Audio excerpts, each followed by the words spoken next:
নমস্কার। আমরা রাজ্যের অতি প্রাচীন এবং গুরুত্বপূর্ণ শহর হাওড়া শহরে নাগরিক পরিষেবা এবং উন্নয়ন নিয়ে একটি মিটিং করলাম। মূলত 1 দশকেরও বেশি সময় ধরে হাওড়া কর্পোরেশন ইনক্লুডিং বালি তার নির্বাচন না হওয়ার ফলে এখানে জনগণের নিত্যদিনের যে পরিষেবা ভীষণভাবে বিঘ্নিত হচ্ছিল। তার সাথে সাথে বিদায়ী সরকারের যে দৃষ্টিভঙ্গি ছিল, তাদের কাছে রেল ছিল শত্রু, এবং হাওড়া সিটি রেলকে বাদ দিয়ে রেলের যে সিস্টেম আছে, রেলের যে আধিকারিক রয়েছে, রেলওয়ে অর্গানাইজেশন রয়েছে, তাকে বাদ দেওয়া হয় না। আমরা এখানে হাওড়া পুলিশ কমিশনারেট এলাকার 4 জন এমএলএ সহ আমাদের ডিস্ট্রিক্ট ম্যাজিস্ট্রেটের নেতৃত্বে সিভিল অ্যাডমিনিস্ট্রেশন ইনক্লুডিং এইচএমসি এবং Bally municipality, KMDA, Howrah improvement trust, HIT, ডিজিপির নেতৃত্বে সিপি সহ পুলিশ আধিকারিকরা এবং আমাদের জিএম 2 জন ছিলেন, ইস্টার্ন এবং সাউথ ইস্টার্ন, ডিআরএম ছিলেন, রেলওয়ে অথরিটি। আমরা ফুল কোঅর্ডিনেশন মিটিং করলাম। কর্পোরেশনের ক্ষেত্রে প্রায়োরিটি 1 পরিশ্রুত পর্যাপ্ত পানীয় জল, 2 ক্লিনিং, 3 নিকাশি ব্যবস্থা, 4 অন্যান্য নাগরিক পরিষেবাগুলোকে ইনক্লুডিং পার্ক থেকে শুরু করে, স্বাস্থ্য কেন্দ্র থেকে শুরু করে, পৌরসভা পরিচালিত এডুকেশন ইনস্টিটিউশন থেকে শুরু করে সেগুলোকে ঠিকঠাক করে করা। একটা কোঅর্ডিনেশন কমিটি হয়েছে, তাকে কোঅর্ডিনেট করবেন ডিস্ট্রিক্ট ম্যাজিস্ট্রেট, আর তাকে মনিটরিং করবেন রাজ্যের মিউনিসিপ্যাল অ্যাফেয়ার্সের সেক্রেটারি মিস্টার খলিলাল। আমরা রেলের পার্টে কি কি কাজ, আমাদের পার্টে কি কি কাজ, এর একটা লিস্ট আমরা করব। জেনারেল ম্যানেজাররা তাদের ইঞ্জিনিয়ারিং সেলকে নিয়ে এসেছিলেন, তাকেও যুক্ত করে দিয়েছি। হাওড়া শহরের প্রাথমিক চাহিদাগুলো পূরণ করে লং টার্মে হাওড়াকে আরো বিকশিত নগরী তৈরি করা এবং ডিলিমিটেশন, ওয়ার্ড ডিলিমিটেশনের কাজ কমপ্লিট করে যত দ্রুত সম্ভব এই বছরের মধ্যে নির্বাচিত কর্পোরেশন বা পৌরসভার হাতে দায়িত্বভার হস্তান্তর করার প্রক্রিয়া শুরু করার জন্য আমরা আজকের মিটিংয়ে সিদ্ধান্ত নিয়েছি। মাননীয় 4 জন বিধায়ক তারা কর্পোরেশনকে, পুলিশকে, জিএমকে পরামর্শ দেবেন, আর সেই পরামর্শ অনুযায়ী তারা কাজ করবে। আমরা আর্জেন্ট ওয়ার্ক, 3 মাসের পরিকল্পনা এবং যতক্ষণ না নির্বাচন হচ্ছে কর্পোরেশনের তার পরিকল্পনা, রেলের সঙ্গে সমন্বয় এবং বিগত দিনে অবৈধ যে সমস্ত বিল্ডিং এখানে তৈরি হয়েছে তার ফ্যাক্ট ফাইন্ডিং, অনুসন্ধানকারী টিম তৈরি করে যতগুলো জলাশয় বুঝিয়ে দেওয়া হয়েছে তার বিকল্প জলাশয় তৈরি করার পরিকল্পনা থেকে শুরু করে আমাদের অন্যান্য যে সমস্ত নীতি বিরোধী, দুর্নীতি সম্পর্কিত যে সমস্ত কাজ করেছেন কিছু বিল্ডার্সরা, সেই বিষয়ে আমরা আলোচনা করে তদন্ত করার ব্যবস্থা করেছি।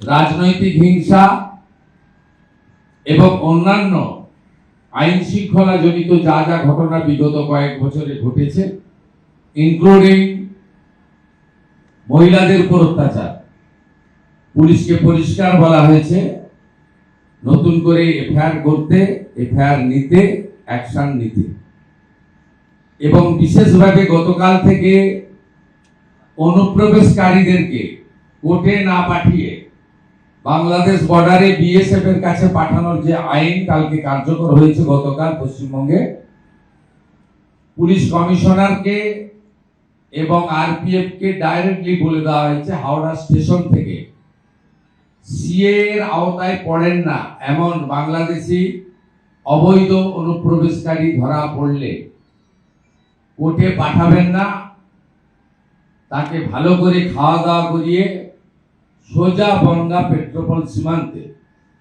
নইলে বসিরহাটে বিওপির কাছে পৌঁছে দেওয়ার ব্যবস্থা করবে এবং তার সংখ্যা প্রত্যেক সপ্তাহে থ্রু ডিজিপি সিএমওতে পাঠাতে হবে। Is there any question?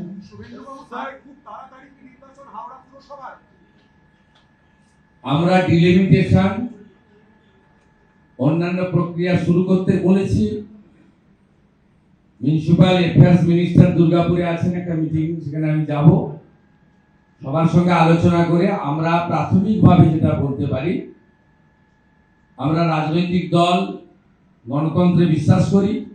আমরা মনে করি পৌরসভা কর্পোরেশনে জনগণের অংশগ্রহণের মাধ্যমে নির্বাচন ছাড়া প্রকৃত পরিষেবার স্বাদ মানুষ পেতে পারেন না।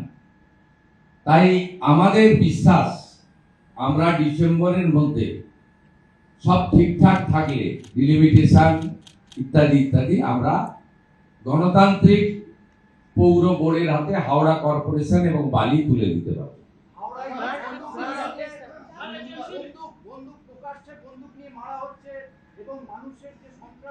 আগে হয়েছে, এখন আর হবে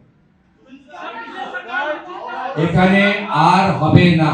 এখানকার সিপি কে নিয়োগ করেছিলেন ইলেকশন কমিশন, আমি মনে করি হি ইজ কম্পিটেন্ট। আমি মনে করি তাকে কিছু ইনপুট দেওয়া হয়েছে, তার ম্যান পাওয়ার শর্টেজ আছে, তার লজিস্টিক সাপোর্ট শর্টেজ আছে, এইসব সাপোর্ট গুলো গভর্নমেন্ট তাকে দেবে, উনি করবেন।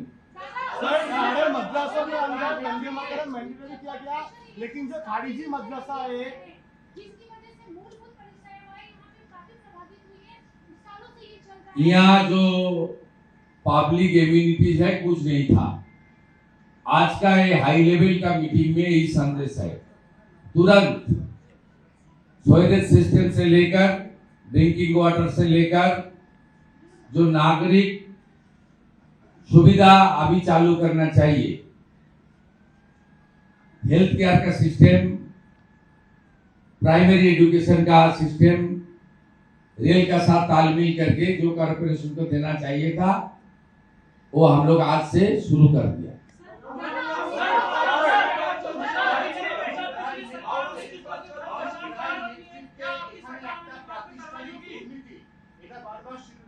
তদন্তে উঠে আসবে রিটায়ার্ড জাস্টিস মাননীয় বিশ্বজিৎ বসু এবং এডিজি র্যাঙ্কের আইপিএস জয়রমন সাহেবের নেতৃত্বে কমিশন হয়েছে। কমিশন জুন মাসের 1 তারিখ থেকে ফাংশনিং করবে, নাগরিক শুনানি করবে, কমপ্লেন নেবে।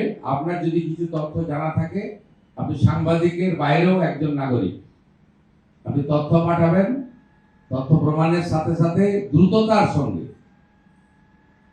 প্রমাণিত তথ্যের ভিত্তিতে এফআইআর হবে, গ্রেপ্তারও হবে, পানিশমেন্টও হবে। আর আর্থিক দুর্নীতির ক্ষেত্রে সরকারি টাকাকে উসুল করা হবে, মানে আদায় করা হবে। আরেকটা কথা বলে শেষ করব, সেটা হলো এখানে 1700 জন লোক কাজ করেন পৌরসভা কর্পোরেশনে, ক্যাজুয়াল কন্ট্রাকচুয়াল। আমাদের কাছে প্রাথমিক অভিযোগ এসেছে 500 জন আউট অফ 1700, বিভিন্ন ক্যাটাগরি মিলে বলছি 1700, যা আমাকে এইচএমসি কমিশনার বলেছে। আমার হাতে তো রেডিমেড নেই, মিটিং এ যা শুনেছি সেটাই বলছি। তাতে 500 জন অ্যাপ্রক্স তারা বেতন তোলেন, পরিষেবা দেন না। 8 ঘন্টা তো অনেক দূরের কথা, 8 মিনিটও দেন না, কারণ তারা রাজনৈতিক প্রভাবশালীদের আশীর্বাদ পুষ্ট।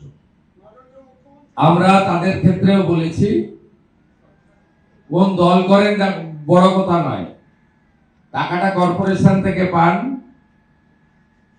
আপনাদের কাজটা করতে হবে, পরিষেবা দিতে হবে। মানসিকতা বদলান, চিন্তা ভাবনা বদলান, নইলে এই সরকার এসব ক্ষেত্রে জিরো টলারেন্স নীতিতে চলবে। सर सारे मदरसा के अंदर वंदे मातरम मेंशन नहीं हो रहा जो खारिजी मदरसा है 8 জন কোশ্চেন করছে। Thank you.